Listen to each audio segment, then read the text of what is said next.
NCL এর উন্মাদনার প্রায় শেষ সময়, বাকি আছে কেবল একটি ম্যাচ ফাইনাল। গ্রুপ পর্বে শীর্ষ থাকা দল ঢাকা মেট্রো প্রথম ম্যাচের কোয়ালিফায়ারে মুখোমুখি হয় রংপুরের। নাটকীয়ভাবে প্রথম কোয়ালিফায়ার রাউন্ড জিতে ফাইনালে যায় রংপুর। দ্বিতীয় কোয়ালিফায়ারের জন্য অপেক্ষা করতে হয় নাঈম শেখের ঢাকাকে। আজ রোববার দ্বিতীয় কোয়ালিফায়ার ম্যাচে ঢাকার মুখোমুখি হয় এলিমিনেটর ম্যাচের জয়ী দল খুলনা বিভাগ। শুরুতে ব্যাট করতে নেমে ৮ উইকেট হারিয়ে ১১৯ রান করে ঢাকা মেট্রো। ঢাকার কাপ্তান নাঈম শেখ ব্যাটিংয়ে দলের দায়িত্বটা বলতে গেলে একাই সামলেছেন, তবে ভালো বড় কোনো পুঁজি এনে দিতে পারেনি। ৪০ রানে প্রথম উইকেট হারানোর পর এক প্রান্তে থেকে ব্যাটিংটা সামাল দেন তিনি। প্যাভিলিয়নে ফেরার আগে ৫৩ বলে ৬টি ৪ ও ১ ছক্কা ৫৭ রানের ইনিংস খেলেন এই বাঁহাতি ব্যাটসম্যান। খুলনার বোলিং নৈপথ্যে এনসিএল এর ফাইনালের দরজায় রংপুরের সাথী হওয়ার জন্য সিলেটের ব্যাটিং উইকেটে খুলনার দরকার ছিল কেবল ১২০ রান। খুলনার বোলিংটা ভালোভাবেই সামাল দিয়েছেন খুলনার ৩ বোলার শেখ পারভেজ হোসেন জীবন, মাসুম খান টুটুল ও মেহেদী হাসান রানা। এরা তিনজনই নেন ৩টি করে উইকেট। তবে আজ মাঠে ফেরার দিনটা আক্ষেপের সুরেই বর্ণনা করবেন ফিজ।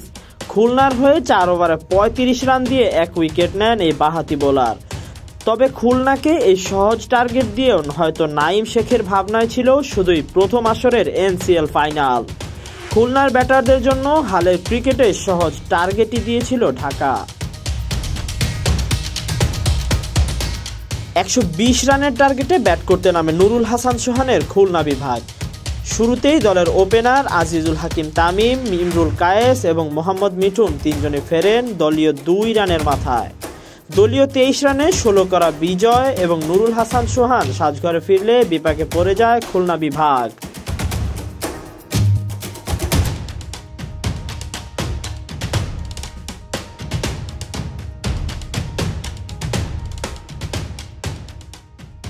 মাঝে ৬ রান করে আউট হন ব্যাটার নাহিদুল ইসলাম।